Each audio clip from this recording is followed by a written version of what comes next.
शांति। 11 जुलाई 2023 के ईश्वरीय महावाक्य। मीठे बच्चे, अंतर्मुखी बन पढ़ाई में तत्पर रहो, श्रीमत पर सदा चलते रहो तो तुम्हारी तकदीर बहुत ऊंच बन जाएगी।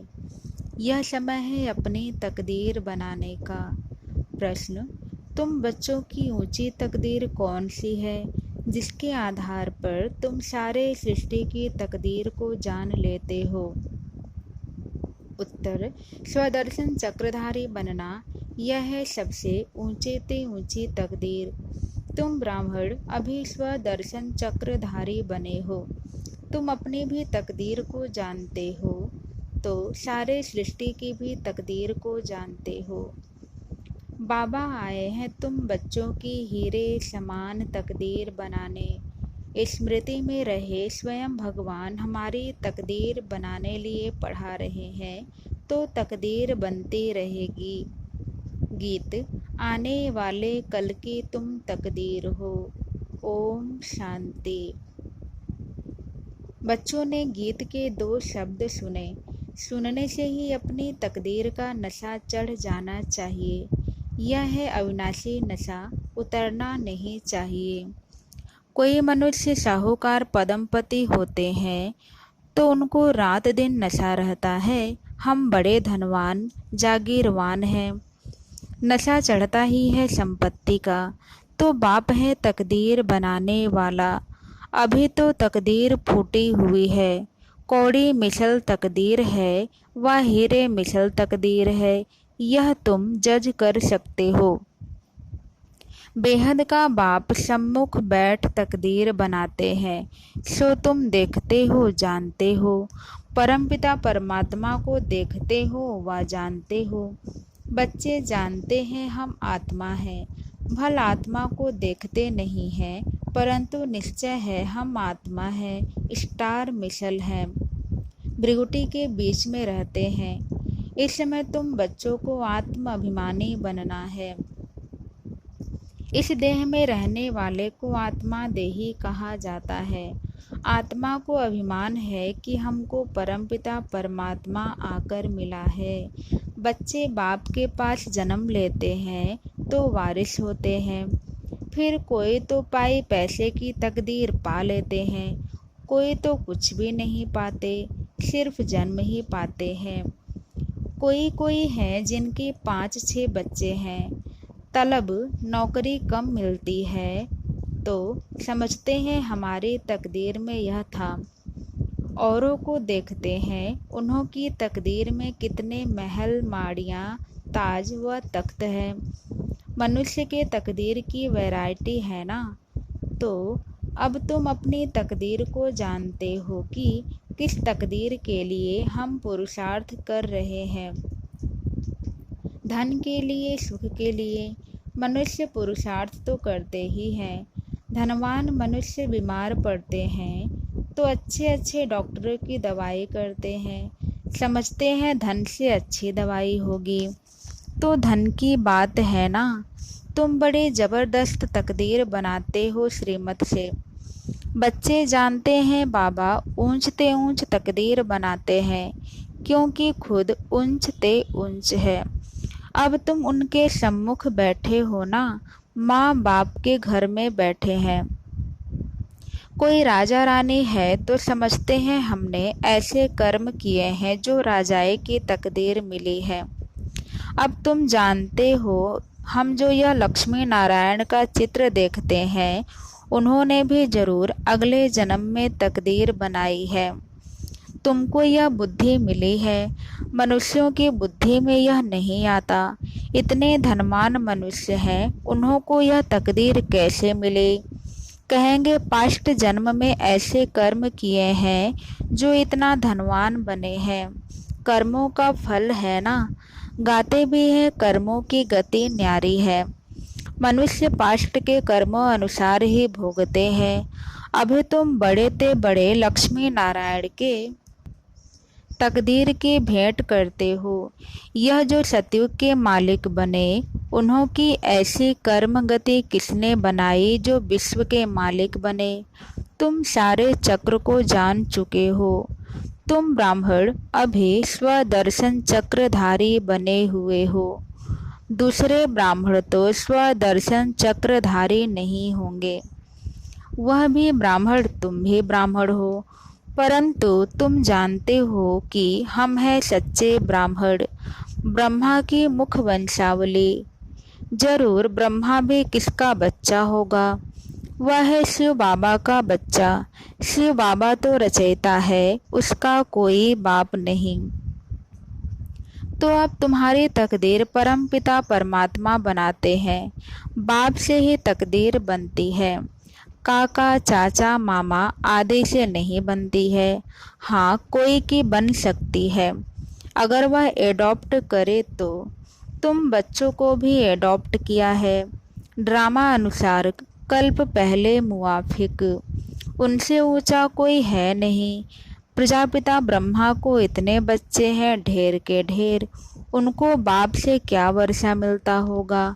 तुम समझते हो कि शिव बाबा है सभी आत्माओं का बाप और ब्रह्मा है सभी जीव आत्माओं का बाप।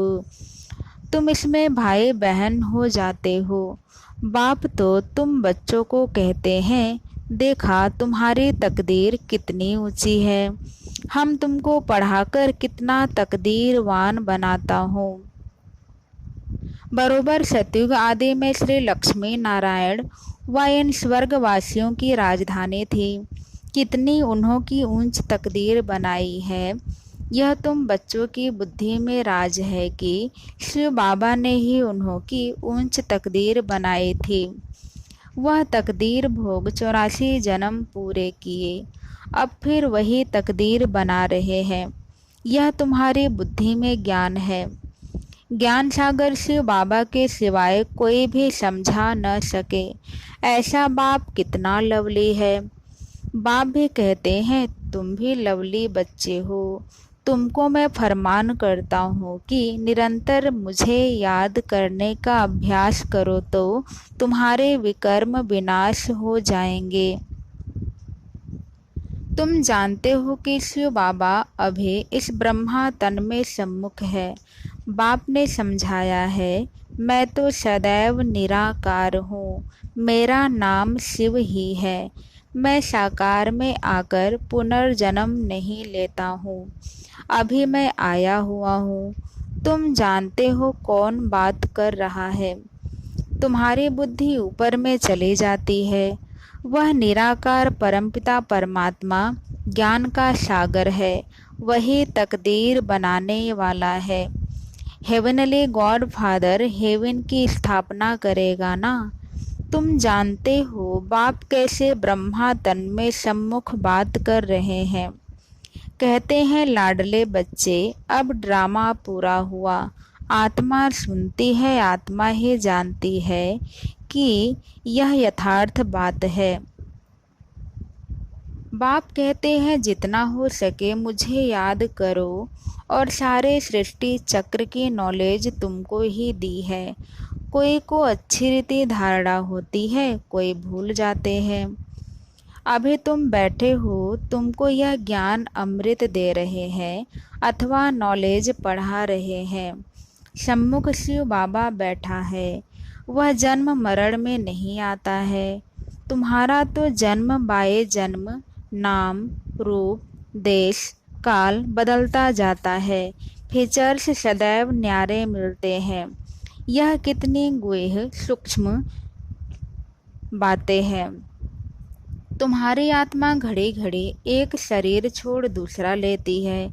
इस समय जो तुम्हारा रूप है, दूसरे जन्म में यह नहीं रहेगा। एक न मिले दूसरे से। आत्मा एक शरीर छोड़ दूसरा लेती है तो उनकी एक्टिविटी, ख्यालात आदि सब बदल जाते हैं। आत्मा को कितना भिन्न भिन्न पार्ट बजाना पड़ता है। भिन्न नाम रूप देश काल एक्टिविटी से पार्ट बजाती है। एक्टिविटी भी बदलती रहती है, कभी राजा की कभी रंक की। ऐसे नहीं कभी कुत्ता बिल्ली भी बनेंगे, नहीं, अभी तुम जानते हो हम भविष्य में प्रिंस प्रिंसेस बनने के लिए पुरुषार्थ करते हैं, मनुष्य से देवता बन रहे हैं। यह मम्मा पापा भी पुरुषार्थ कर रहे हैं, फिर भविष्य में जाकर लक्ष्मी नारायण बनेंगे। हम भी जितना अपनी तकदीर बनाने लिए पुरुषार्थ करेंगे उतना बहुत सुख मिलेगा। कितनी जबरदस्त कमाई है, वह तो करके अल्पकाल सुख के लिए पढ़कर इसी ही जन्म में बैरिस्टर आदि बनेंगे, दूसरे जन्म की बात ही नहीं। सो भी बने न भी बने हो सकता है। तुम तो समझते हो कि हम भविष्य में स्वर्ग में जरूर आएंगे, फिर वहाँ देवी देवता कहलाएंगे। यह कभी भूलना नहीं है कि बाप से हम स्वर्ग के ताउसी तख्त का वर्षा लेकर ही छोड़ेंगे, ऊंचते ऊंच बनकर ही दिखलाएंगे। गॉड फादर पढ़ाते हैं, वह भी तो बुद्धि में आता है। हम अच्छी रीति पढ़कर 21 जन्म के लिए अपनी प्रारब्ध बनाते हैं। इस समय जितना पुरुषार्थ करेंगे उतना ऊंच तकदीर बनाएंगे, वह तकदीर कल्प कल्प कायम रहेगी। इसलिए इस समय तकदीर के लिए अच्छा पुरुषार्थ करना चाहिए। बड़ी भारी तकदीर है, बहुत सुख है। भले यहाँ कोई के पास करोड़ हैं, परंतु पाई का भी सुख नहीं है। वहाँ तो बिल्कुल शांति, आराम से प्रारब्ध भोगेंगे। यहाँ तो कितनी आफतें आती रहती हैं। थोड़े टाइम में बहुत देवाला निकालेंगे, मरते जाएंगे। भले इंश्योर करते हैं, परंतु इंश्योरेंस कंपनी भी क्या कर सकेगी। हिरोशिमा का क्या हाल हुआ, कितने आदमी मरे, इंश्योर कंपनी ने भी देवाला मारा। यहाँ भी ऐसे ही होगा, सब खत्म हो जाएंगे।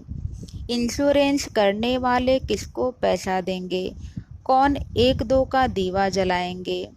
मनुष्यों में अंधविश्वास कितना है, बड़े आदमी का शो करते हैं, ऋषि मुनियों को उनसे भी बड़ा समझते हैं। भले रिलीजन को नहीं मानते, परंतु सन्यासियों को नमन जरूर करते होंगे। साधुओं के आगे जाकर दंडवत प्रणाम करेंगे। साधु उनके आगे नहीं करेंगे, क्योंकि समझते हैं मैं उच्च पवित्र हूँ। यह बाप तो कहते हैं मेरे लाडले बच्चों, हम बच्चों को नमस्ते करते हैं। तुम तो हमारे सिर के मोर हो, तुम विश्व के मालिक बनेंगे। ब्रह्मांड के भी तुम मालिक हो। तुम डबल मालिक हो, मैं सिंगल सिर्फ ब्रह्मांड का मालिक हूँ। ऐसी बातें सिवाय बाप के कोई समझा न सके, तो ऐसे बाप को कितना याद करना चाहिए जिससे ऐसा वर्षा मिलता है। बाप कहते हैं देखो कितने बच्चे यहाँ से होकर जाते हैं, फिर 6 मास में भी बाप को मुश्किल पत्र लिखते हैं। अरे प्राण देने वाले प्राणों से प्यारे बाप को पत्र नहीं लिखते। स्त्री पुरुष एक दो को चिट्ठी लिखते हैं तो कहते हैं प्राणेश्वर फलाना। वास्तव में वह कोई प्राणेश्वर तो है नहीं। प्राणेश्वर तो एक ही बाप है, सभी प्राणों का ईश्वर बाप एक है। वह कहते हैं प्राणेश्वर बच्चे, अर्थात प्राण बचाने वाले ईश्वर के बच्चे। बच्चे भी कहते हैं प्राणेश्वर बाबा, हमारे प्राण बचाने वाले बाबा। यहाँ से ही यह नाम निकला हुआ है। भारत में ही ऐसे प्राणेश्वर प्राणेश्वरी लिखते हैं, परंतु है नहीं। प्राणों का दान तो बाप ही देते हैं।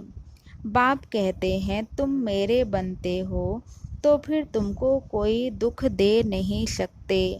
आत्मा को ही दुख मिलता है, आत्मा फील करती है।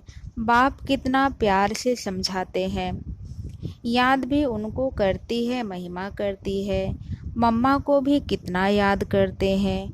जो बहुतों की अच्छी सर्विस करते हैं उनको कितना ऊंच मर्तबा मिलता है। फिर उनके बाद सेकंड नंबर में जो सर्विस में बाबा को फॉलो करते हैं। तुम्हें बहुत रहमदिल बनना है, जैसे बाबा ने हमको बनाया है हम फिर औरों को बनावें। कितनी बड़ी प्रॉपर्टी की प्राप्ति है, स्वर्ग की राजधानी। वहाँ हम इतने साहूकार रहते हैं जो सोने सोने हीरो के महल बनाएंगे। वहाँ हम इतने साहूकार रहते हैं जो सोने हीरो के महल बनाएंगे। एक माया मच्छंदर का खेल भी दिखाते हैं। उसने देखा सोने की ईंटें पड़ी हैं, थोड़ी ले जाएं। तुम साक्षात्कार में स्वर्ग में हीरे जवाहरों के महल देखते हो, सोने की खानियाँ देखते हो, तो समझते हो थोड़ा ले जाएं। सूक्ष्म वतन में सोना नहीं मिलता, सोना बैकुंठ में रहता है। तुम जानते हो वहाँ खानियों से हम विमानों में जाकर सोना भर कर ले आएंगे। सोने की बड़ी बड़ी ईंटें भी होती हैं। अभी भी बड़ों बड़ों के पास सोना तो पड़ा है ना। भारत को सोना चांदी तो जरूर रखना है। सबके पास बड़ी बड़ी गुफाएं बनी हुई है, जहाँ कोई लूट फूट न सके, आग जला न सके। तो वह सब भविष्य में तुम्हारे हाथ आ जाएगा। जिन एरोप्लेन आदि द्वारा अभी बॉम्ब आदि गिराते हैं विनाश के लिए, वही चीज़ें फिर सुख के लिए निमित्त बन जाएंगी। सतयुग में यह सब थी, फिर प्रायः लोप हो गई, अब फिर बनी है। तुम जानते हो कैसे खानियों से जाकर ले आते हैं। खानियाँ सब नई हो जाती हैं, अभी तो पुरानी है। तो ऐसी तकदीर बनाने वाले बाप से पूरी तकदीर लेनी चाहिए, इसमें गफलत नहीं करनी चाहिए। बाप और वर्षे को याद करो। बाप कहते हैं एक में मोह लगाओ, स्वर्ग को याद करो। अच्छा, मीठे मीठे सिकीलदे बच्चों प्रति माता पिता बाप दादा का याद प्यार और गुड मॉर्निंग। रूहानी बाप की रूहानी बच्चों को नमस्ते। धारणा के लिए मुख्य सार। पहला, अपनी ऊंच तकदीर बनाने में गफलत नहीं करनी है। श्रीमत पर अच्छी रीति चल पढ़ाई के आधार से ऊंची तकदीर बनानी है। दूसरा, प्राणेश्वर बाप की याद में रह सबको प्राण दान देना है। सबके प्राण बचाने हैं, किसी को भी दुखी नहीं करना है। वरदान, मालिकपन की स्थिति में रह प्रकृति द्वारा सहयोग की माला पहनने वाले प्रकृति जीत भव। प्रकृति आप मालिकों का अब से आह्वान कर रही है। चारों ओर प्रकृति के तत्व हलचल करेंगे, लेकिन जहाँ आप प्रकृति के मालिक होंगे वहाँ प्रकृति दासी बन सेवा करेगी। सिर्फ आप प्रकृति जीत बन जाओ तो प्रकृति सहयोग की माला पहनाएगी। जहाँ आप प्रकृति जीत ब्राह्मणों का पांव होगा, स्थान होगा, वहाँ कोई भी नुकसान नहीं हो सकता। तूफान आएगा, धरती हिलेगी, लेकिन बाहर सूली होगा और यहाँ कांटा। सभी आपके तरफ स्थूल सूक्ष्म सहारा लेने के लिए भागेंगे। स्लोगन, अलौकिक सुख व मन रस का अनुभव करना है तो मन मना भव की स्थिति में रहो। ओम शांति, ओम शांति।